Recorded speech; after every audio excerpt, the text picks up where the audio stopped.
let's remain standing and turn with me in the Word today. 2 Corinthians chapter 1.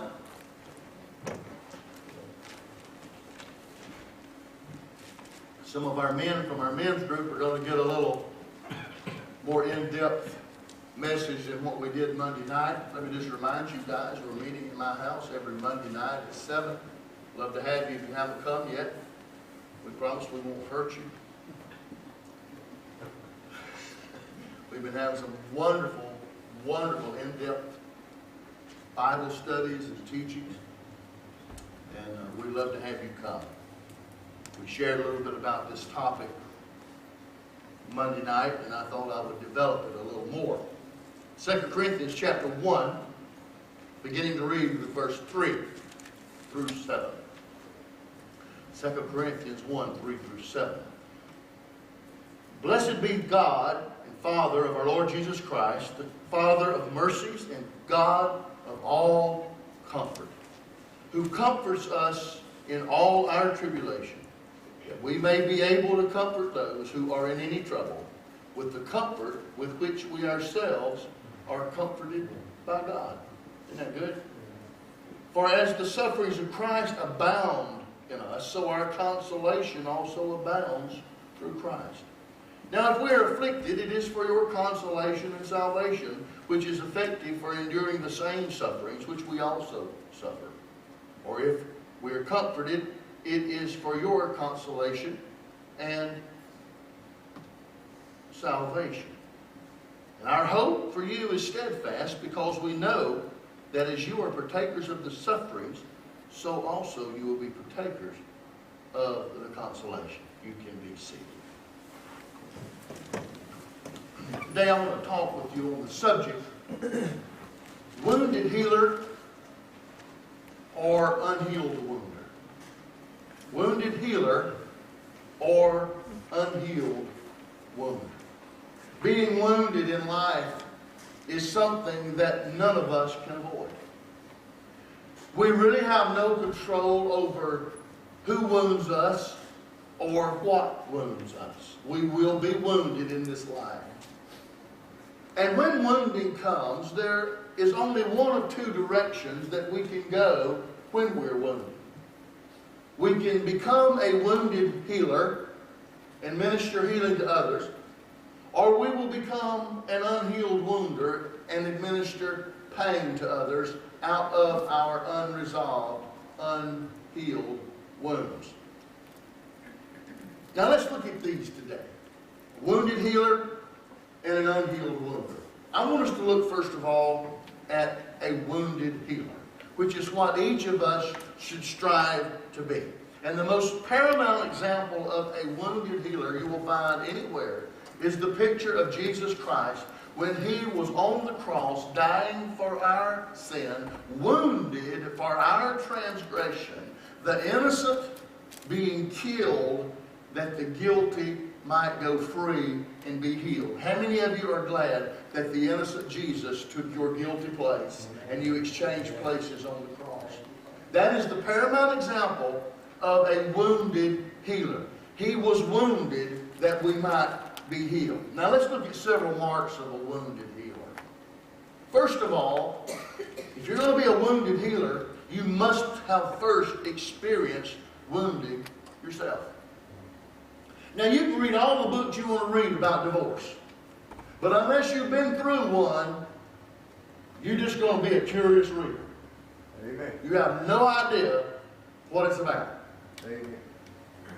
You may have watched TV shows about betrayal. You may have watched 48 Hours and some of these other shows that talk about betrayal and all that. And that's fine and dandy if you watch TV shows about betrayal, but if you've never been betrayed, you're nothing more than an armchair quarterback where betrayal is concerned. Can somebody say amen?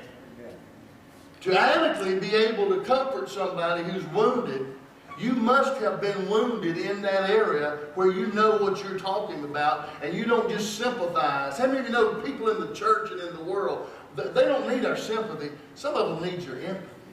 They need you to know, just like Jesus said. He said, I have been touched. The writer of Hebrews said, Jesus was touched by the feelings of our infirmities. Jesus didn't just offer us sympathy. He came to offer us empathy. He says, I have touched and felt what you're going through. And if you're going to help anybody as a wounded healer, you have got to have been wounded yourself. Come on, somebody.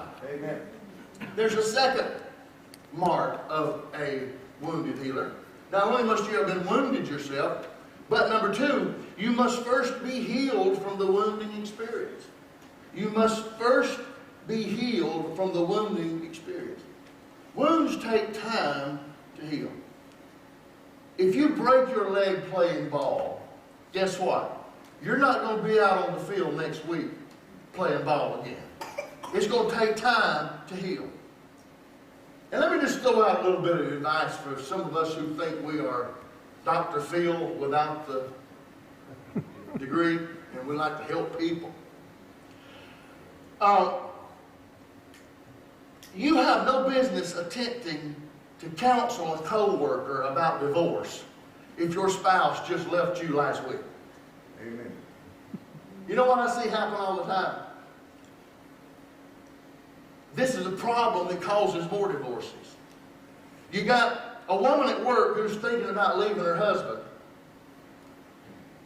And she meets at the water fountain every morning with a woman whose husband just left her.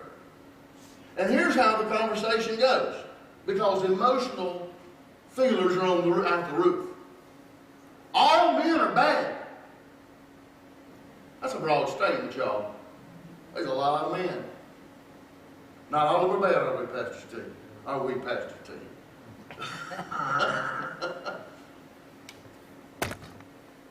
Mine left me. You need to leave yours. We'll just go party. And you know, that's what happens. You got somebody that's still married, and they talk to somebody who's still wounded from a divorce,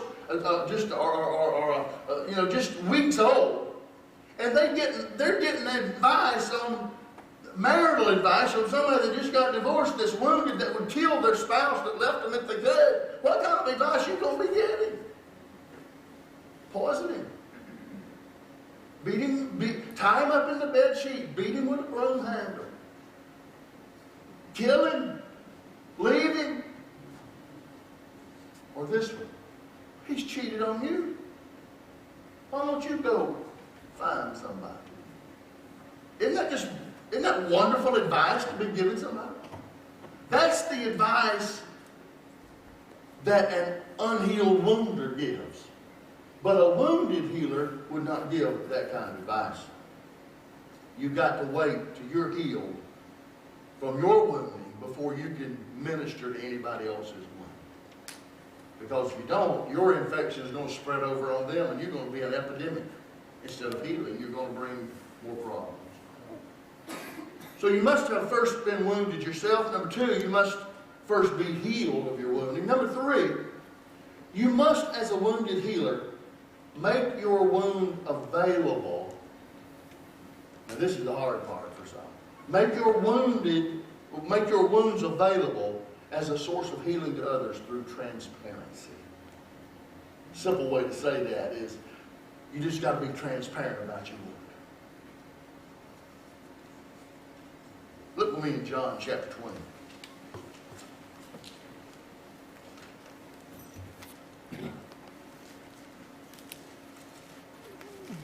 John chapter 20.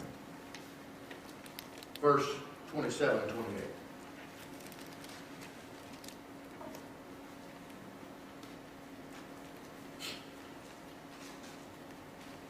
Jesus is there with the disciples, and remember what Thomas says? I'm not going to believe he's risen. I'm not going to believe he's Jesus unless I can do what? I got to put my finger in the prints of the nails. I got to see it. Seeing is believing. Then Jesus said to Thomas, verse 27, reach your finger here and look. See the transparency? See the transparency about Jesus' wounding? Jesus said, I'm going to be transparent with you, Thomas. I want you to see my wound. I want you to touch it if you want to. Look. Reach your finger here and reach your hand here. Put it in my side. Don't be unbelieving, but believing. And Thomas answered and said to him, my Lord and my God. You see, Thomas didn't have to touch him. It never says he touched him. But when he saw it, when he saw the transparency of Jesus, he said, my Lord and my God. People will see Jesus if we're transparent. Transparent means that you can see through it. How in the world do we expect people to see Jesus in us when there's so much flesh and pride between us and them that they can't see Jesus inside of us? If we are going to be transparent for people to see Jesus inside of us, we've got to be transparent so people can see Jesus inside of us. We've got to be transparent, just like Jesus was. You must not be afraid to show your wounds to those who are wounded. Wounds need to air out. And one way that your wound can air out is to be transparent and show it to somebody else. The attitude too often when we're wounded is this, though. It's not of transparency. It's of transcendence. Now let me explain that.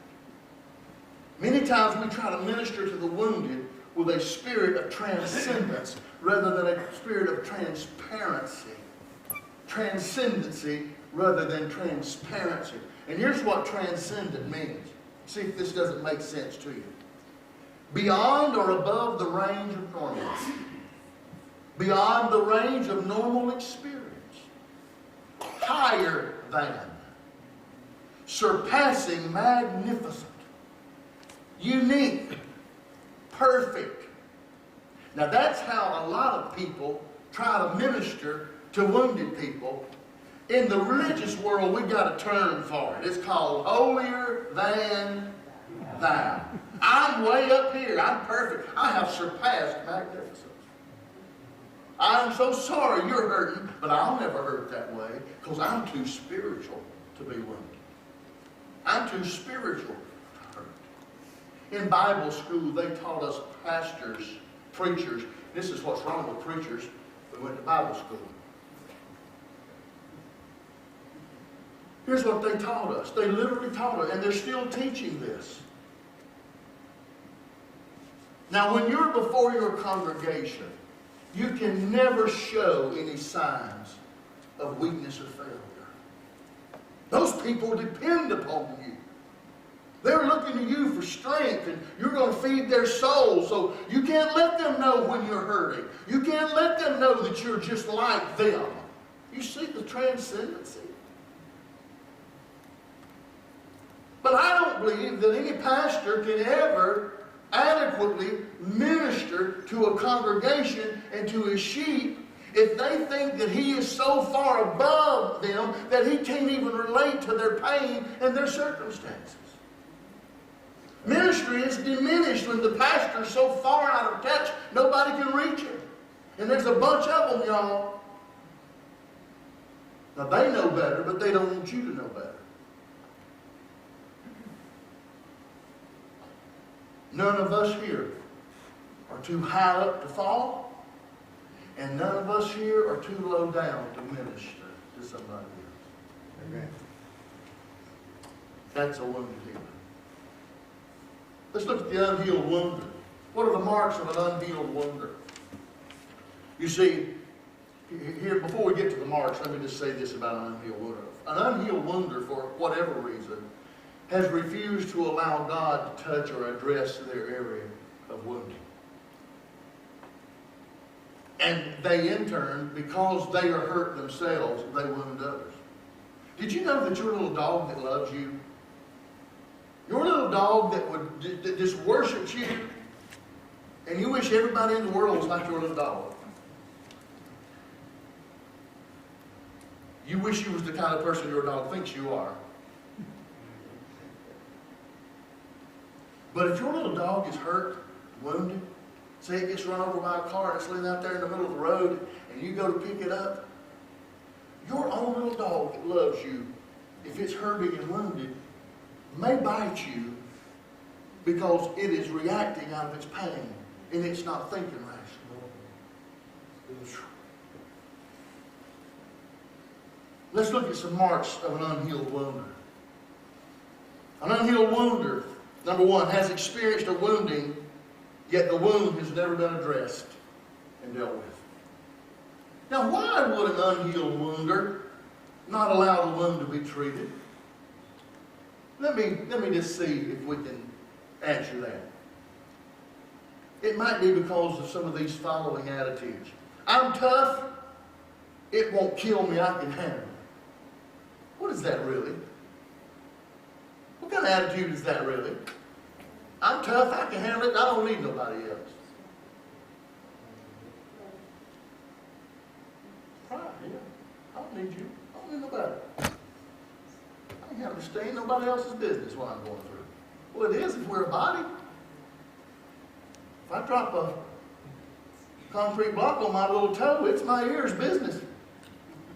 Because my ear's going to hear something. How about this? I can fix it myself. I'm a self-made man.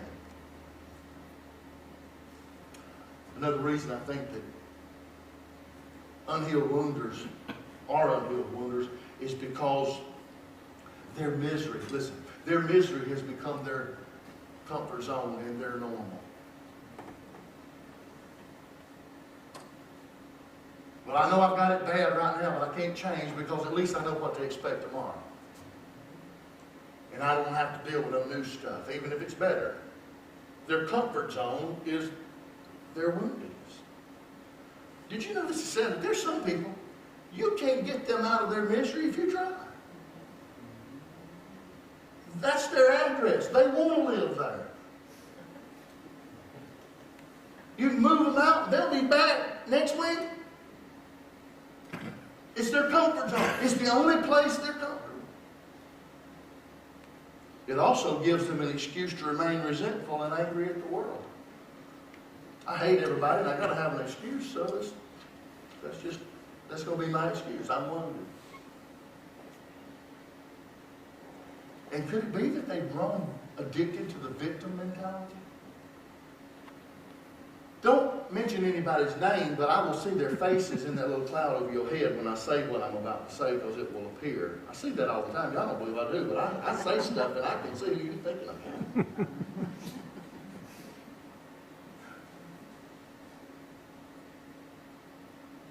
They've grown addicted to the victim mentality. And you know somebody like this, everything is always somebody else's fault. They've had 10 spouses, and it was all 10 spouses' fault that they left. They've been on 15 jobs, got fired from every one of them, and it's because all 15 jobs had lousy bosses and lousy CEOs.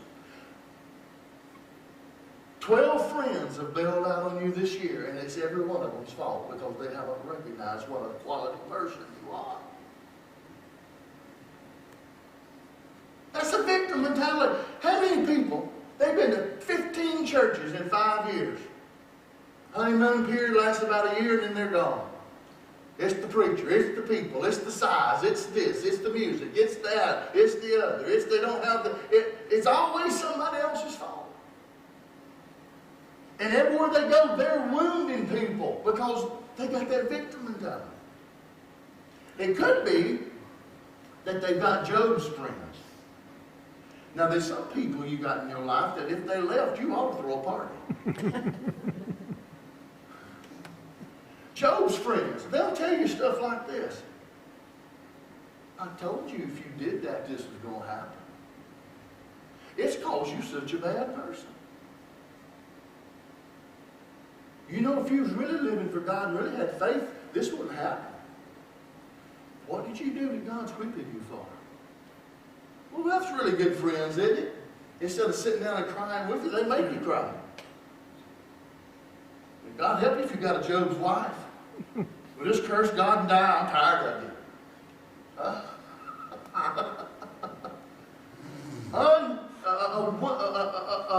An unhealed wound.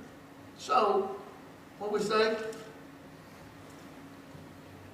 they've experienced a wounding they never addressed or dealt with. Number two, they spread the infection of their wound to others. They spread the infection of their wound to others. They make every conversation negative. And they are wonderful people at finding the cloud inside every silver lining. You know anybody like that? I see the faces. There they go. Yep, I agree with you. How many of you used to watch Peanuts? Little Pigpen. Pigpen walks around, and everywhere he goes, there's a cloud. That's the unhealed wounders. Everywhere they go, they leave devastation in their way. And if you're having a good day, don't get around them, because your day will be worse than theirs when you get through with about 5 minutes in their presence. They have perfected the art of leaving people sicker than they found them. Would you go to a doctor that left you sicker than you found them? Number three, they've got unhealed wounds that haven't been addressed. Number two, they spread the infection of their wound to others. Number three, they try to get back in the game too soon after their wounding without allowing themselves time to heal and rehabilitate. It takes time for bones to heal. It takes time for scars to form and for sores to mend. Don't try to get back into the game too soon after your wounding. Just chill out and take time to heal. Number four, they attempt to hide their wound behind a proud spirit of transcendence rather than transparency. See, the wounded healer is transparent. The unhealed wounder is transcendent. Remember what I said about ministers and what they're getting in seminary? I'm going to say something around that is what they call it? What's the word? Deprecating. I can't spell it. Can't even say it. Self-deprecating as far as ministers. I talk about ministers a lot because I am one. And I see ministers behind the curtain. I see this minister behind the curtain all the time. I mean, y'all think it's a yellow brick road, but I know who's behind the curtain. Okay? I see stuff behind the curtain. I see ministers behind the curtain that they don't want their kid, their congregations, they want everybody to think, well, it's just wonderful, ding dong, the witch is dead, the wicked witch is dead. Sometimes the wicked person's behind the curtain pulling all the levers. The witch was just a symptom. Okay? Now, here, let me be transparent with you. The most dangerous and unhealed, and I hope pastors are watching this and listening to this. The most dangerous unhealed wounders in the church are the ones standing behind the pulpits. The angry sermons they spew forth. Anybody here, were you raised up in a legalistic church where it didn't matter what you did, it never was good enough and you was going to hell for everything you did? You see, the angry sermons they spew forth like venom are really hate speech to their own heart. They're not preaching to you. They're talking to themselves. The inner unresolved issues and wounds that boil inside them like a volcano all week just happen to erupt all over you on Sunday. You're just in the wrong place at the wrong time. And here's how it happens. They know that they themselves are not living up to the man-made legalistic standards that they set for everybody else. They know they're not living. If you don't believe they're not living it up, take their wife out to lunch and say, tell me all about it. They're up here like high and mighty, transcendent above everybody else, with all their rules and their regulations. And if you don't do what I say, you're missing God. You might even go to hell. And yes, there are those that preach and teach that. But what it is they know that they themselves are not living up to their own man-made standards that they're preaching to everybody else, and they're preaching to themselves because they're falling short. Not only is the flock not measuring up, they know they're not measuring up. Who can? Who can measure up to these unrealistic images that people put on a pastor and pastors put on themselves? Because we've got to be so transcendent. poopycock on what they told you in seminary. Your people aren't fools. People aren't stupid. They know that you bleed, you poop, you got body odor, and you're not perfect. But when you preach down at people as if you have arrived and y'all just get up here where I am, that's pride, that's arrogance, it's obnoxious, it's Trumpism.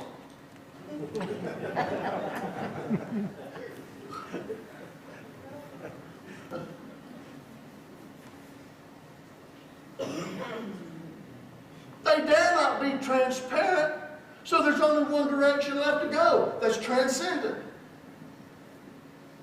They hide behind their holier-than-thou mask of hypocrisy on Sunday morning, while their poor wife is sitting on the front row, and she knows that the person who really needs healing more than anybody else in the whole church is that crazy man up there ranting and raving behind the pulpit. Unhealed shepherds produce wounded sheep. You find me an angry, judgmental church member, I'll guarantee you, I can tell you about their pastor just by what kind of sheep he's producing. You go to hell because you wear pants, and you have this version of the Bible, and you don't have this version of the Bible, and you do this, and you do that, and you don't do this. And I'm going to tell you what, that man's got to be pure T hell to live with. Talk to his children and talk to his wife. You see what kind of man he is. You see, here's what I think's funny.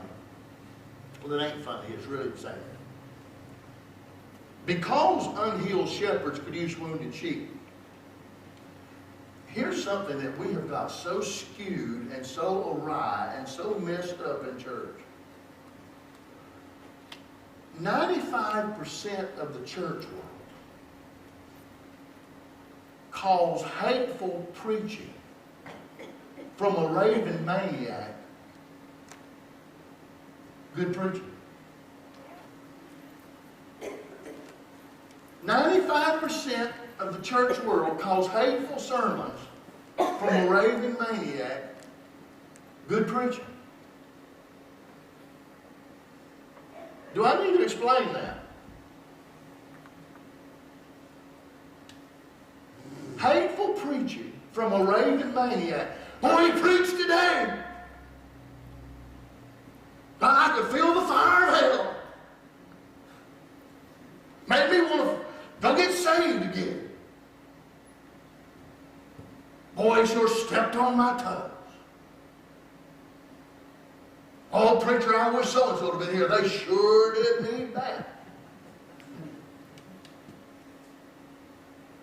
Preacher, I like it when you tell us how bad we are. That's good preaching. Glory to God. Give us some more hospital. Beat us to death. Listen, Jesus said feed the sheep. He didn't say beat the sheep. There are Christians who feel like a sheep if they don't go out of the door with their eyes hanging out of the socket and their tail hanging off and their fleece bleeding all the way to the car. They ain't got no good preaching.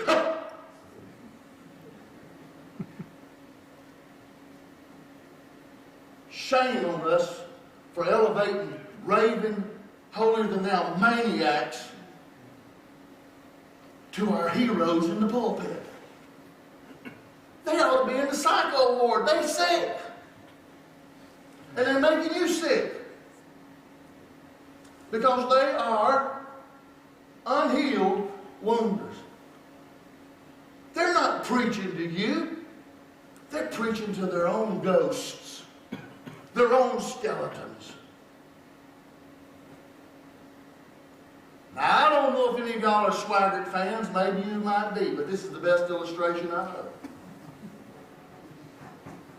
Back in the 80s when Swaggart was the stuff, filling up coliseums, what did he always preach about? Prostitutes and pornography. What was riding around in his little Volkswagen? Prostitutes and pornography. More than once. I'm not debating whether God's forgiven him or not, or whether he ought to be ministering or not, or that ain't my purpose here. I'm not here to throw mud at him. I'm using this as an example to show you many times the very thing that the preachers are preaching the most against is the thing that they're preaching to themselves, because they know it's an issue in their own life that's not resolved. They're not preaching to you. They don't hate you. They hate themselves. Amen. You're just the one getting vomited on because of their nausea. They're sick of themselves. And the sicker they get, the more they hate themselves, the more hateful the preaching becomes. That's why a lot of preachers don't want to preach grace, because they're not giving themselves in it. And they're not walking in it. They think, it's got to take more rules. I've got to add more rules. Listen, hey, honey, listen. Got to get more rules. The people aren't doing it. I'm not doing it. I need more rules. The strength of sin is the law. More laws is like throwing gas on the fire. And one of the fires getting bigger. Pastor, how do you know when you have moved from being an unhealed wounder to a wounded healer? Well, it's really simple. Let me give you a few ways, and we're going to close. How do I know when I've moved from being an unhealed wounder to a wounded healer? Number one, when your wound is touched, it no longer brings pain. It's a scar now, not a sore. Isn't that simple? And yet you got a big scar somewhere. When you got that wound, you couldn't touch it. But now it's a scar. You can touch it, tap it, thump it, beat it. It reminds you of what you went through, but there's no pain. Number two, when you can laugh about it instead of cry about it, you've moved from being an unhealed wounder to a wounded healer. I've been through things in my life, and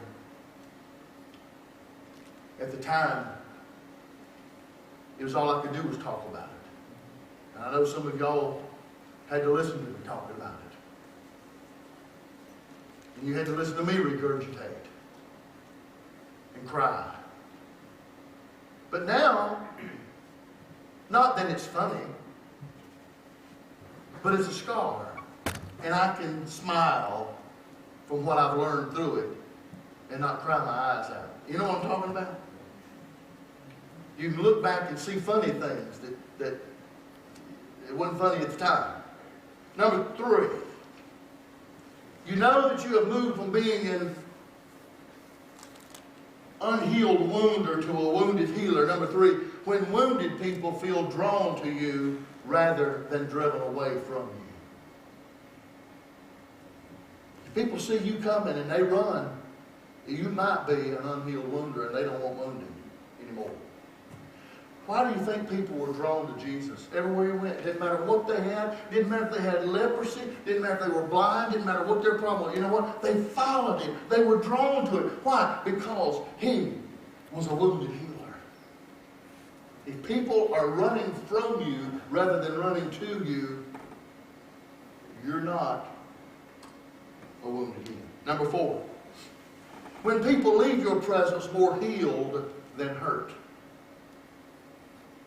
When people are in your presence, do you leave them better off than you found them? When people go out to lunch with you and they get back in their car, do they feel like, I've had a bath. I feel like I've had a bath. Or do they feel like, my Lord, I feel like I've had a beating. I ain't doing that again. Do they feel more healed after being in your presence than they do wounded? And number five, oh, this is going to hurt. I like it all so far, Pastor. Tell me something I don't like, okay? You know that you have moved from being an unhealed wounder to a wounded healer. Ready?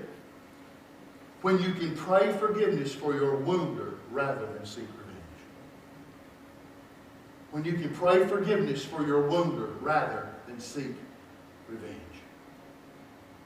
You see, when you release your wounder through forgiveness, you're going to discover, listen, When you release your wounder through forgiveness, you're going to discover that you really are the prisoner that was set free. Amen. We don't forgive because we don't want them to be free. Yeah, and we don't want ourselves to be free either, because as long as we're holding the key to their cell in our hand, we got to stay there and make sure it stays locked. We got to stay in prison too. The only difference is we're on a different side of the bars. We're still in prison. That's good. God, just give me that. That's pretty good. Give it to me.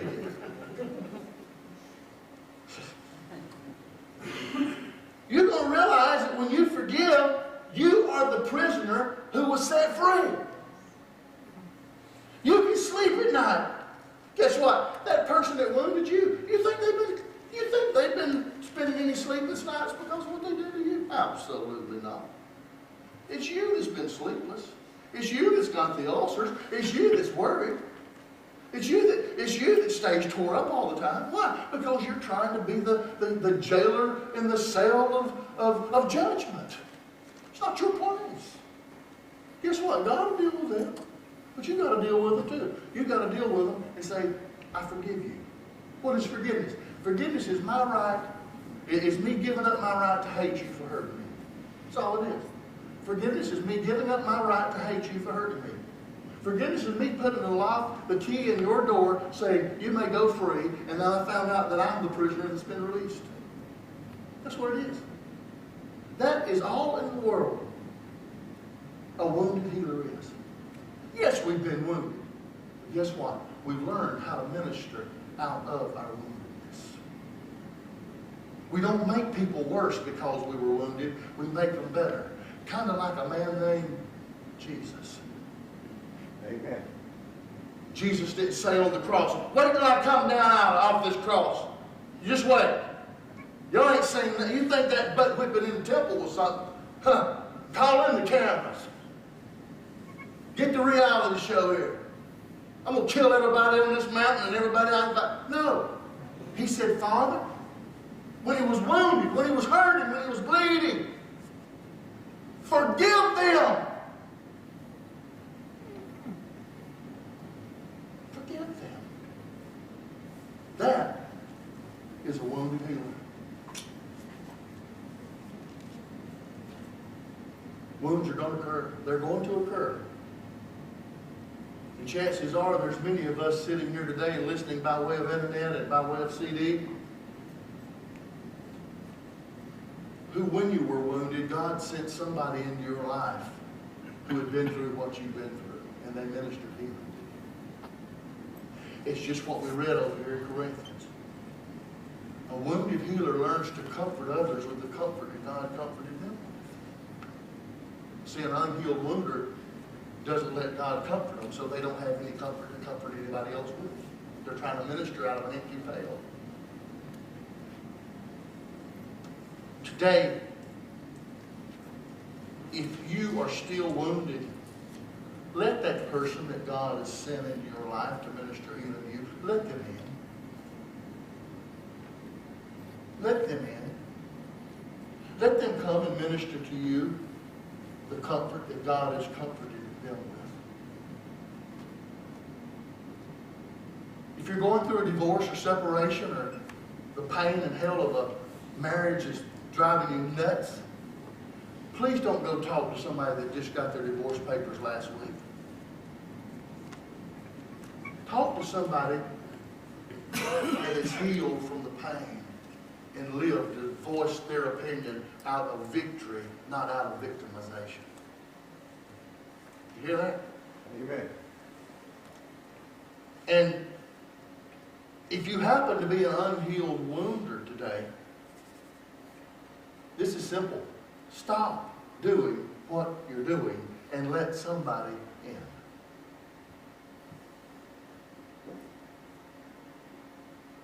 Would you hear this? If you're an unhealed wounder today, stop doing what you're doing and let somebody in for your sake and ours. We don't want to die with what you've got. We want to help you heal so you will live. So today, you may be a wounded healer, You may be an unhealed wounder. But you need to make a decision today. How you going to respond to wounding when it comes. If you are a wounded healer, let God use you to go to those. Don't feel like your wounding has disqualified you. It has qualified you. If you're an unhealed wounder, please stop doing what you're doing and get help. Let somebody minister healing to you. Hush. That's spiritual. Hush. Where there is no wood, the fire goes out. Amen. And contention and strife ceases. But this morning I want you to stand.